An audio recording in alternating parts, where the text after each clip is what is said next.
We are delighted today to welcome Sukh Deo as our guest speaker this morning. Mr. Deo is a member of the Sikh Center of Oregon, a Gurdwara, or a Sikh temple here in Beaverton. At the temple, he is a volunteer in the areas of education, interfaith outreach, and community development activities. Sukh loves learning about all spiritual and faith traditions and has taught about the Sikh path in local schools, colleges, churches like ours, and other organizations. By profession, Sukh is a design manager in the semiconductor chip industry, and his team designs chips for satellite communications equipment. He is the father to 3 girls, ages 15, 11, and 9, and loves shuttling them around to their after-school activities. If you go to the website of the SikhCenterofOregon.com, you can find all sorts of fabulous information about their community. And here's just a little bit that I've pulled from that website. Their founder, Guru Nanak Dev, founded the Sikh faith in 1469 CE, and he gave a simple definition of God.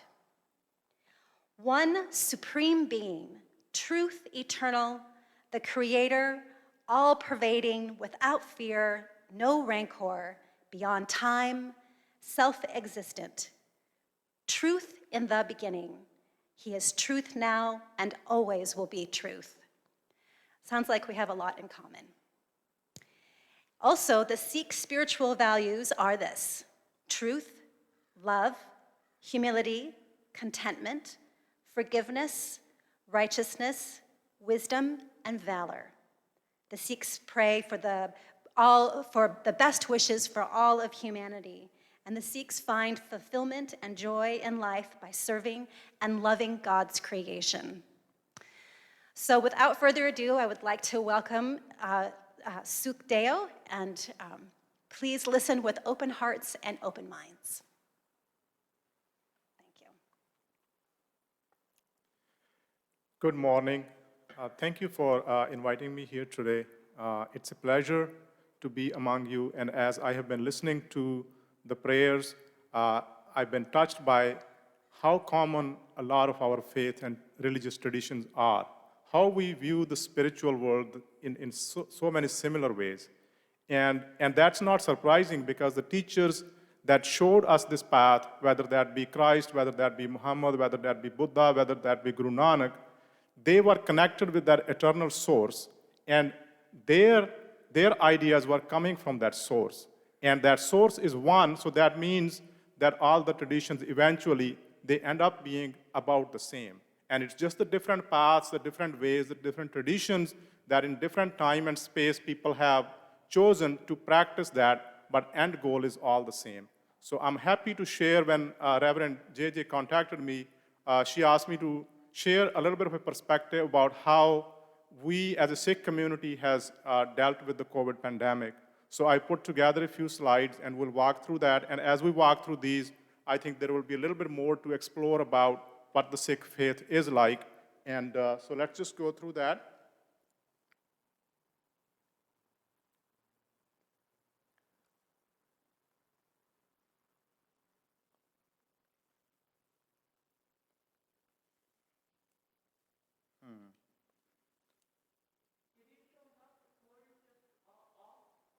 I'm sorry? Oh, they are? Okay. Well, I'm going to follow the slides here then, and Sue, if you can just walk through, because it's hard for me to see here. So one of the things that about this pandemic that we can relate easily as Sikh community, because Guru Nanak, he taught us that suffering is an opportunity, in the sense that when we are in joyful, happy times, sometimes it's easy to forget God. But when we have a situation where there is pain or hurt, whether that be because of a family situation or other circumstances, we naturally look inside and we try to see how can, what's happening, and how can, have we forgotten the path? How can we get better? So there is this beautiful verse from Guru Nanak, ਦੁਖ ਦਾਰੂ ਸੁਖ ਰੋਗ ਭਇਆ, ਜਾਂ ਸੁਖ ਤਾਮ ਨਾ ਹੋਈ, which means that the pain is the medicine. So look at the pain as the medicine, and the pleasure is a malady in a way because it makes us lazy. And when there is pleasure, there is no desire for God. So that in itself gives us a perspective that when the times are tough, when we are dealing with difficult situations, that is time to look inside and see how we can do better. So talk a little bit about the Sikh path, how we practice. So the Sikh Holy Scriptures, it's 1,430 pages, compiled by the 5th Sikh Guru, Guru Arjan Dev Ji, and it contains the hymns from 6 of the Sikh Gurus and Hindu and Muslim saints of the time, or the time before the Sikh Gurus. The Guru Nanak came upon this earth in 1469, so it's about 570 years ago, when the idea that he brought, as Reverend J.J. mentioned, he looked at the world and he saw a lot of suffering. He saw a lot of, at that time, there was a lot of political turmoil, and he saw that the religious practice had basically taken a very ritualistic stance, and there wasn't, in a sense, people had forgotten what it really means to be spiritual. And he showed us the path, and the three things, if we sort of take the message of Guru Nanak, it boils down to three things. He said, earn an honest living. Be a householder, because one of the things that was prevalent at the time, that people who sought the spiritual path, they would leave the household path and they will go into the forest and meditate there and spend all of their life there. He said that there is no need to do that. You can be a householder, you can live in the society. In fact, if you are living in the society and you have higher spiritual aspirations, then others can benefit from you. So you don't want to be living in isolation. And the second thing is to remember God at all times. So that is the key message, because when we think of God, we think of all the qualities of love, compassion, caring, and that means that when we are remembering God, all those qualities of God are with us. So there is emphasis in remembering God at all times. And then share with those who need our help. That's another of the Sikh tenets, that whatever you believe, that whatever has come your way, whatever spiritual or material things you have, they have come from God, and it's your obligation to share with the others. And the Sikh spiritual practice, we gather up in the Gurdwara and we sing hymns from Guru Granth Sahib Ji. We call the Guru Granth Sahib Ji the Guru, which is the compilation, the Holy Scriptures that I referred to. We treat it as a living Guru, because what matters is the Guru's words or the Guru's wisdom, not the physical person of the Guru. So we treat that it's placed on a higher pedestal. We go there and we bow in front of it. And when we are sitting in the hall, we are sitting with the idea that the Guru is with us, the Guru's message is with us, and whatever the hymns are being sung, we try to take those in. So I have a stanza from Sukhmani Sahib. Sukhmani Sahib is a poem that the 5th Guru, Guru Arjan Dev Ji, he wrote. And the word itself, Sukhmani, means it's the treasure, or it's a source of peace and comfort. And it takes about an hour and 20 minutes to recite the whole poem. But I have a stanza here that we can. I'll just sort of recite this in Punjabi, in the Gurmukhi, and there is translation of this that maybe the slides can be shared with the congregation later if they're not showing up. But you can certainly read that along, the English translation of that. Vaheguru, Vaheguru. Manukh ki tek birthi sab jaan, devan kau eka Bhagwan, jiska diya raha agaye, bahor na trisna lage aaye, mare rakhe eko aap, manukh keh kish nahi haath, तिसका हुक्म बूझ सुख होए, तिसका नाम रख कंठ परोए, सिमर सिमर सिमर प्रभ सोए, ਨਾਨਕ ਬਿਗਨ ਨਾ ਲਾਗੈ ਕੋਏ। ਸਿਮਰ ਸਿਮਰ ਸਿਮਰ ਪ੍ਰਭ ਸੋਏ, ਨਾਨਕ ਬਿਗਨ ਨਾ ਲਾਗੈ ਕੋਏ।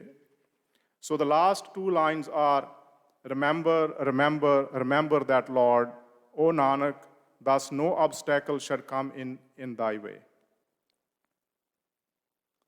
So as a Sikh community, how did we adapt to the COVID pandemic? And when I put this together, I was thinking about, in the beginning, there was, it seemed like our weekly program was all had to be stopped because we couldn't gather in person. And so, but it also presented some opportunities, and as I compiled the list of, what were some of the setbacks and the issues that we faced and how we adapted to those, it seems like the list on the positive side is bigger than the list on the negative side. So that shows that, we in this time and space, we have tools and abilities to work through a situation like this. And so our weekly program had to be stopped in person. And the social isolation, that's another thing to note, because the Sikh temple or the Gurdwara is not just a place for us to gather spiritually, it's also a community. It's also a community place where people come and they socialize, especially for the elderly who come from India. They all get together and they have a day in the week where they can share and talk as if they were back home. And so that I think was probably the biggest impact, because the service we were able to continue through online program. And of course, the donations, they dropped, but that's part of it, and our expenses also dropped, so that's probably not something to worry about too much. And on the positive side, we immediately put together like you are doing here, a program to broadcast our service online. So we have a trio of three employees or singers. They are hymn singers, professional kirtan jatha, we refer to them, and they are highly respected in the community because they are singing the message of the Guru, and that's the most beautiful thing for us. So they would come there and they would run the program as if it's a normal program, and we would broadcast on Facebook for the audience's home. And we also, another component of the Gurdwara is the Langar, or the free community kitchen. So this Langar was started by Guru Nanak when he met a group of yogis. When he was going, his father had given him 20 rupees and sent him to do a trade where he could buy something and sell it for a profit. And because when he was growing up as a child, he wasn't really fitting very well with a lot of the things that his father expected to do. So he went with a friend to another town to buy something that was cheaper in that town and bring back and sell it. And on the way, he met these people who had been meditating in the forest, and he was interested in those kind of people. He talked to them, and he said, how many days have you been since you guys have eaten?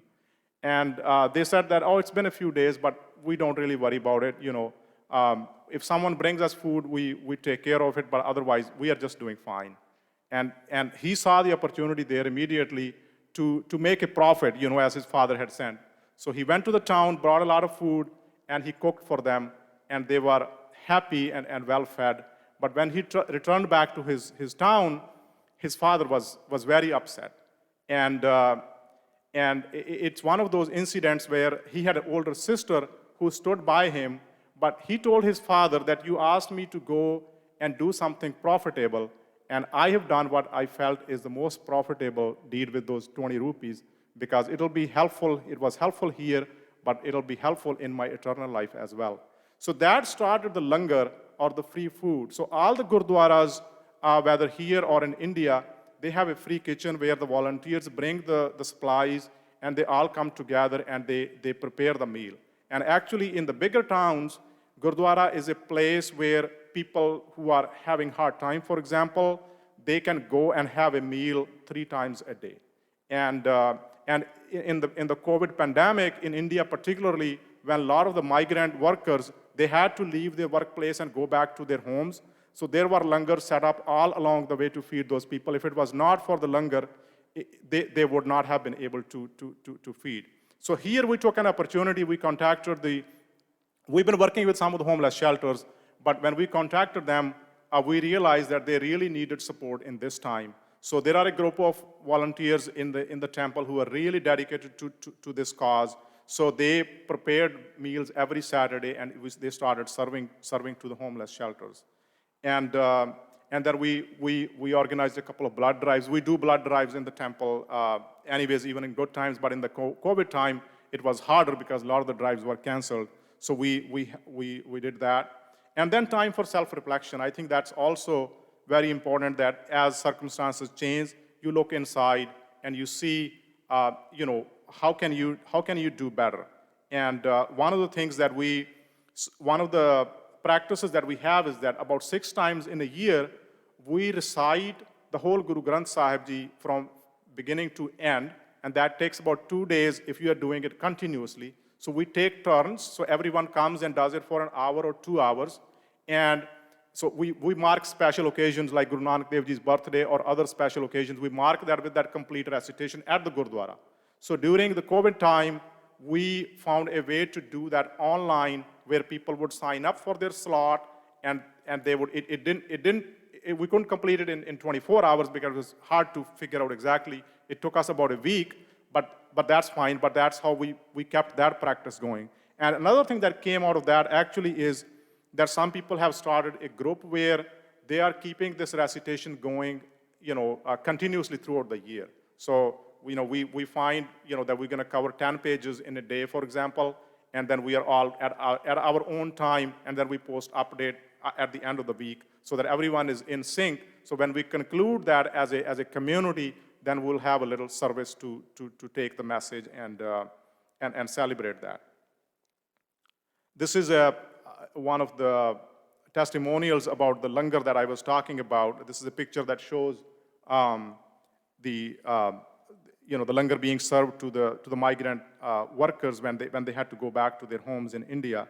And the message here that came from volunteer program coordinator at one of the homeless shelters, she said that Transition Projects operates 9 shelters, each of which is in need of a volunteer-provided dinner every night of the year. This is a tremendous need, and our need only grew during COVID-19 pandemic when many of our volunteers stopped their service out of concern for their health. Enter Oregon Sikh Center. They connected with us in April 2020 to offer meal support, and within a couple of weeks, were feeding delicious meal to 3 shelters, over 100 people every week. We are so incredibly grateful for their compassion and generosity in working so hard to provide meals that our residents will love. So those are some of the ideas that I felt that I could share with you all, and I'm learning here as well. I think it's beautiful, like we've said in the beginning. All of the faith traditions, they really are echoing the same message of love and kindness. And if we have that in our hearts, then I think we are all one. And thank you again for your opportunity to come here and be with you guys all. Thank you.